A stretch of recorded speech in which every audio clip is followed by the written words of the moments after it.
Test 2. This is the IELTS listening test. You will hear a number of different recordings and you will have to answer questions on what you hear. There will be time for you to read the instructions and questions and you will have a chance to check your work. All the recordings will be played once only. The test is in 4 parts. At the end of the test, you will be given 10 minutes to transfer your answers to the answer sheet. Now turn to Part 1.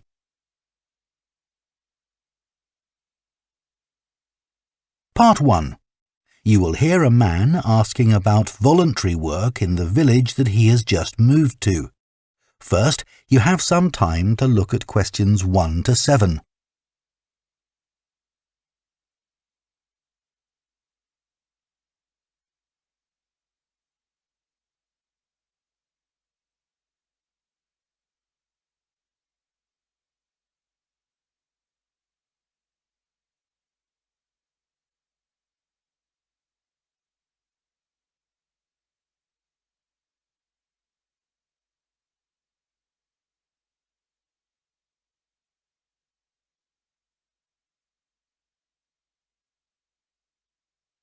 Now listen carefully and answer questions 1 to 7. Hello, Jane Fairbanks speaking. Oh, good morning. My name's Frank Pritchard. I've just retired and moved to Southo. I'd like to become a volunteer, and I gather you coordinate voluntary work in the village? That's right. What sort of thing could I do? Well, we need help with the village library. We borrow books from the town library, and individuals also donate them. So one thing you could do is get involved in collecting them, if you've got a car, that is. Yes, that's no problem. The times are pretty flexible, so we can arrange it to suit you. Oh, another thing is the records that we keep of the books we're given, and those we borrow and need to return to the town library. It would be very useful to have another person to help keep them up to date. Right. I'm used to working on a computer. I presume they're computerized? Oh, yes. Is the library purpose-built? I haven't noticed it when I've walked around the village. No, we simply have the use of a room in the village hall. The West Room. It's on the left as you go in. Oh, I must go and have a look inside the hall. Yes, it's a nice building. Do you run a lunch club in the village for elderly people? I know a lot of places do. Yes, we have a very successful club. I could help with transport, if that's of any use. Oh, definitely. People come to the club from neighbouring villages, and we're always in need of more drivers. And does the club have groups that focus on a particular hobby too? I could get involved in 1 or 2, particularly if there are any art groups. Excellent. I'll find out where we need help and get back to you. Fine. What about help for individual residents? Do you arrange that at all? Yes, we do it as a one-off. Oh, in fact, there's Mrs. Carroll. She needs a lift to the hospital next week, and we're struggling to find someone. When's her appointment? On Tuesday. It would take the whole morning. I could do that? Oh, that would be great. Thank you. And also next week, we're arranging to have some work done to Mr. Salisbury's house before he moves, as he isn't healthy enough to do it himself. We've got some people to decorate his kitchen, but if you could do some weeding in his garden, that would be wonderful. OK, I'd enjoy that. And presumably the day and time are flexible? Oh, yes. Just say when would suit you best and we'll let Mr. Salisbury know. Good. Before you hear the rest of the conversation, you have some time to look at questions 8 to 10.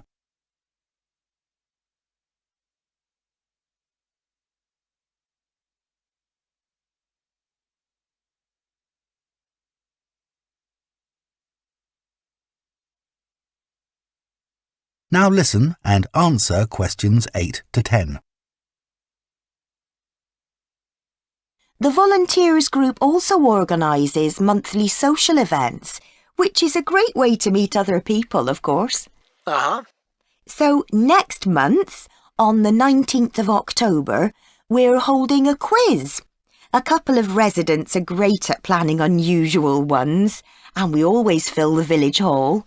That sounds like fun. Can I do anything to help? Well, because of the number of people, we need plenty of refreshments for halfway through. So if you could provide any, we'd be grateful. I'm sure I could. I'll think about what to make and let you know. Thank you. Then on November the 18th, we're holding a dance, also in the village hall. We've booked a band that specialises in music of the 1930s. They've been before, and we've had a lot of requests to bring them back. I'm not really a dancer, but I'd like to do something to help. Well, we sell tickets in advance, and having an extra person to check them at the door as people arrive would be good. It can be quite a bottleneck if everyone arrives at once. OK, I'm happy with that. We're also arranging a New Year's Eve party.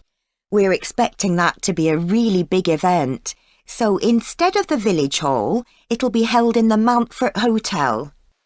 The... Mountfort. Mountfort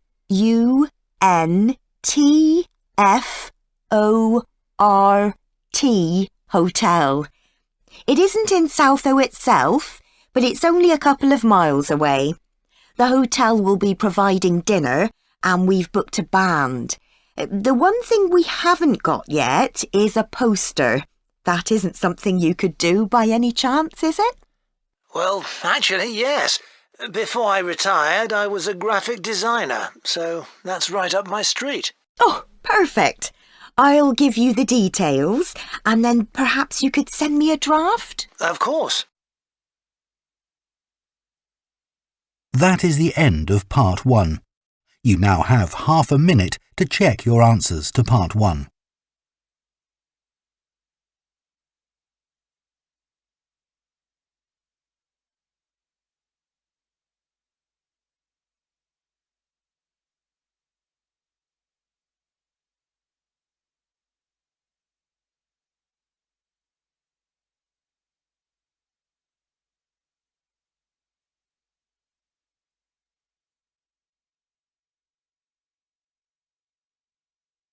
Part 2. You will hear a guide at a tourist attraction called Oniton Hall talking to a group of visitors.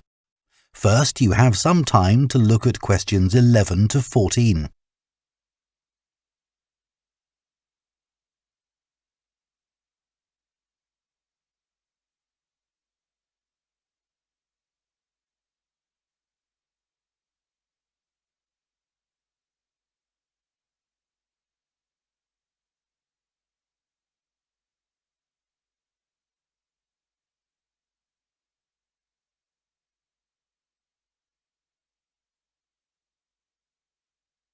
Now listen carefully and answer questions 11 to 14. Good morning and welcome to Oniton Hall, one of the largest estates in the area. My name's Nick and I'm one of the guides. I'll give you a brief introduction to the estate while you're sitting down, and then we'll walk round. The estate consists of the house, gardens, parkland and farm, and it dates back to the 14th century. The original house was replaced in the late 17th century, and of course it has had a large number of owners. Almost all of them have left their mark, generally by adding new rooms, like the ballroom and conservatory, or by demolishing others. The farm looks much as it's always done, although the current owner has done a great deal of work to the flower beds. In the 17th century, the estate was owned by a very wealthy man called Sir Edward Downes. His intention was to escape from the world of politics after years as an active politician, and to build a new house worthy of his big collection of books, paintings and sculptures. He broke off contact with his former political allies and hosted meetings of creative and literary people, like painters and poets. Unusually for his time, he didn't care whether his guests were rich or poor, as long as they had talent. Big houses like Oniton had dozens of servants until the 1920s or 30s, and we've tried to show what their working lives were like. Photographs, of course, don't give much of an idea, so instead, as you go round the house, you'll see volunteers dressed up as 19th century servants going about their work. They'll explain what they're doing and tell you their recipes or what tools they're using. We've just introduced this feature to replace the audio guide we used to have available. I see there are a number of children here with you today. Well, we have several activities specially for children, like dressing up in the sorts of clothes that children wore in the past. And as it's a fine day, some of you will probably want to play in the adventure playground. Our latest addition is child-sized tractors that you can drive around the grounds. Before you hear the rest of the talk, you have some time to look at questions 15 to 20.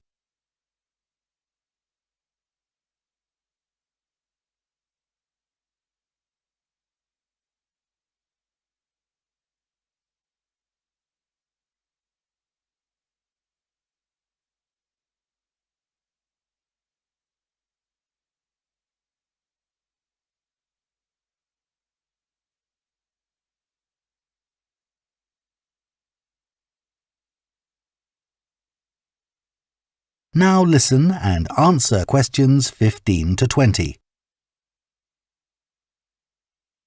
We'll also be going into the farm that's part of the estate, where there's plenty to do.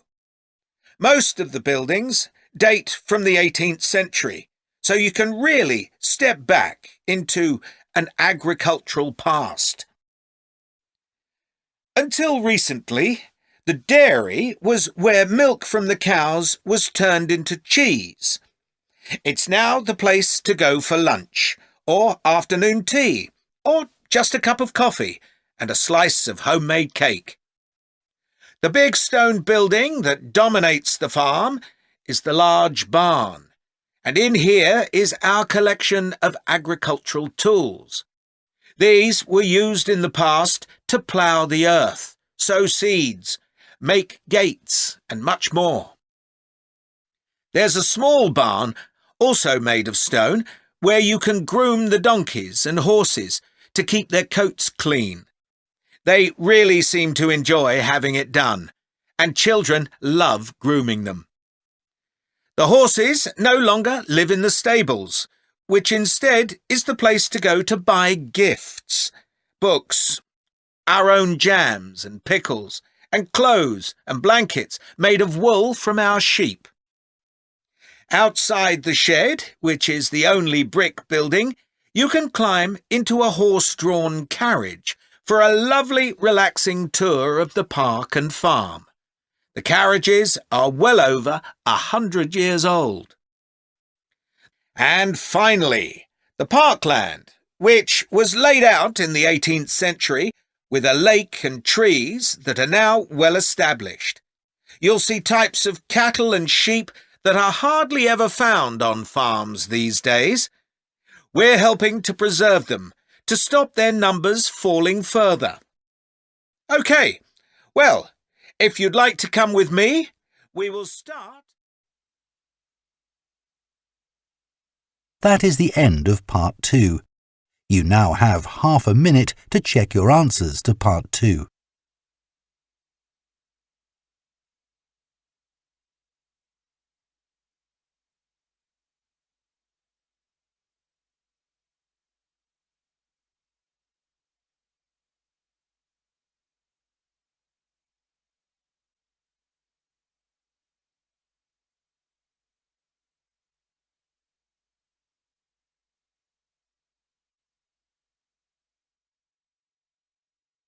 Part 3. You will hear 2 theatre studies students discussing stage and screen performances of Shakespeare's play Romeo and Juliet. First, you have some time to look at questions 21 and 22.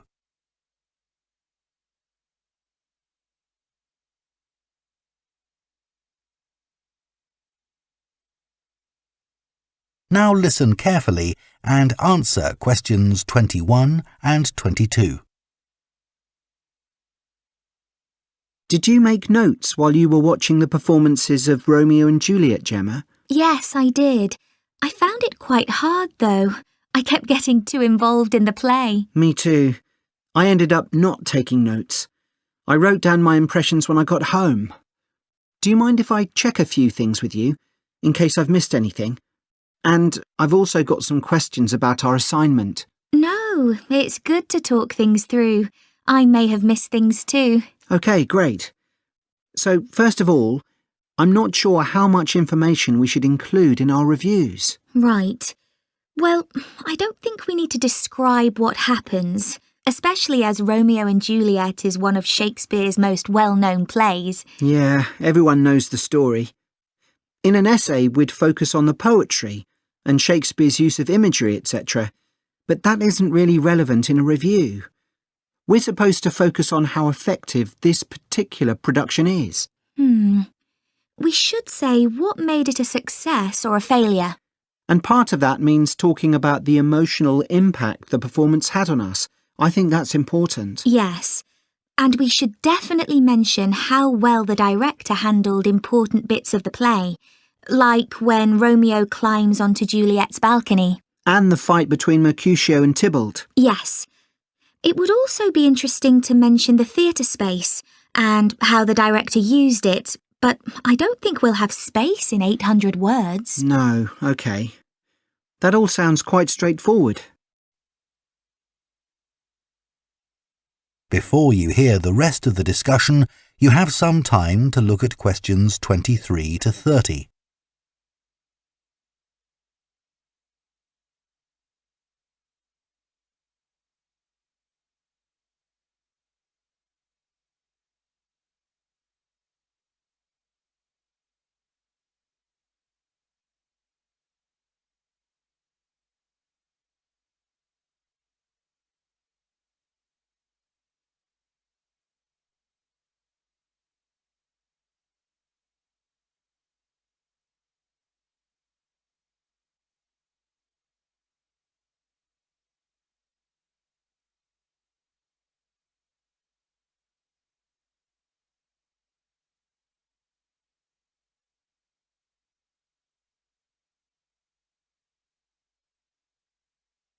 Now listen and answer questions 23 to 30. So, what about the Emporium Theatre's production of the play? I thought some things worked really well, but there were some problems too. Yeah. What about the set, for example? I think it was visually really stunning. I'd say that was probably the most memorable thing about this production. You're right. The set design was really amazing. But actually, I have seen similar ideas used in other productions. What about the lighting? Some of the scenes were so dimly lit it was quite hard to see. I didn't dislike it. It helped to change the mood of the quieter scenes. That's a good point. What did you think of the costumes? I was a bit surprised by the contemporary dress, I must say. Yeah, I think it worked well, but I'd assumed it would be more conventional. Me too. I liked the music at the beginning, and I thought the musicians were brilliant, but I thought they were wasted because the music didn't have much impact in Acts 2 and 3. Yes, that was a shame. One problem with this production was that the actors didn't deliver the lines that well. They were speaking too fast. It was a problem, I agree. But I thought it was because they weren't speaking loudly enough, especially at key points in the play. I actually didn't have a problem with that. It's been an interesting experience watching different versions of Romeo and Juliet, hasn't it? Definitely. It's made me realise how relevant the play still is. Right. I mean, a lot's changed since Shakespeare's time, but in many ways nothing's changed. There are always disagreements and tension between teenagers and their parents. Yes, that's something all young people can relate to, more than the violence and the extreme emotions in the play. How did you find watching it in translation? Really interesting. I expected to find it more challenging, but I could follow the story pretty well. I stopped worrying about not being able to understand all the words and focused on the actors' expressions.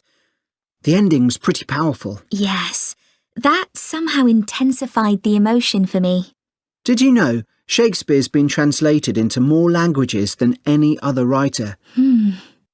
What's the reason for his international appeal, do you think? I was reading that it's because his plays are about basic themes that people everywhere are familiar with. Yeah, and they can also be understood on different levels. The characters have such depth. Right, which allows directors to experiment and find new angles. That's really important because... That is the end of part 3. You now have half a minute to check your answers to part 3.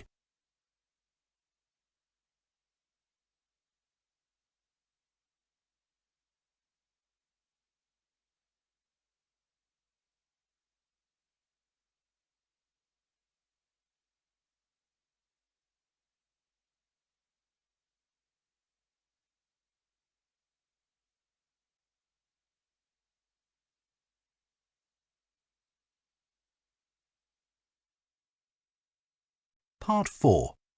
You will hear a lecturer on a languages course talking about the impact of digital technology on Icelandic, the native language of Iceland. First, you have some time to look at questions 31 to 40.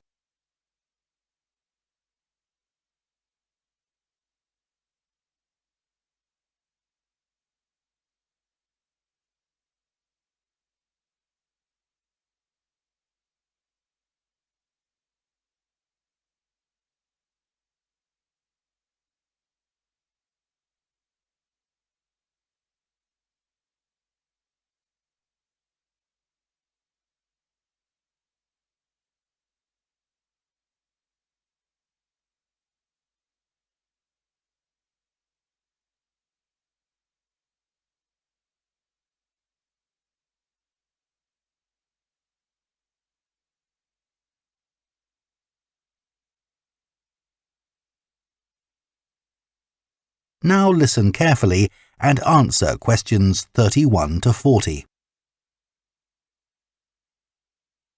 Right, everyone, let's make a start. Over the past few sessions, we've been considering the reasons why some world languages are in decline. And today I'm going to introduce another factor that affects languages and the speakers of those languages, and that's technology, and in particular, digital technology. In order to illustrate its effect, I'm going to focus on the Icelandic language, which is spoken by around 321,000 people, most of whom live in Iceland, an island in the North Atlantic Ocean. The problem for this language is not the number of speakers, even though this number is small, nor is it about losing words to other languages, such as English. In fact, the vocabulary of Icelandic is continually increasing, because when speakers need a new word for something, they tend to create one, rather than borrowing from another language. All this makes Icelandic quite a special language. It's changed very little in the past millennium, yet it can handle 21st century concepts related to the use of computers and digital technology. Take, for example, the word for web browser. This is vafri in Icelandic, which comes from the verb to wander. I can't think of a more appropriate term because that's exactly what you do mentally when you browse the internet. Then there's an Icelandic word for podcast, which is too hard to pronounce, and so on. Icelandic, then, is alive and growing, but, and it's a big but, young Icelanders spend a great deal of time in the digital world, and this world is predominantly English. Think about smartphones. They didn't even exist until comparatively recently, but today young people use them all the time to read books, watch TV or films, play games, listen to music and so on. Obviously, this is a good thing in many respects because it promotes their bilingual skills. But the extent of the influence of English in the virtual world is staggering, and it's all happening really fast. For their parents and grandparents, the change is less concerning because they already have their native speaker skills in Icelandic. But for young speakers, well, the outcome is a little troubling. For example, teachers have found that playground conversations in Icelandic secondary schools can be conducted entirely in English, while teachers of much younger children have reported situations where their classes find it easier to say what is in a picture using English rather than Icelandic. The very real and worrying consequence of all this is that the young generation in Iceland is at risk of losing its mother tongue.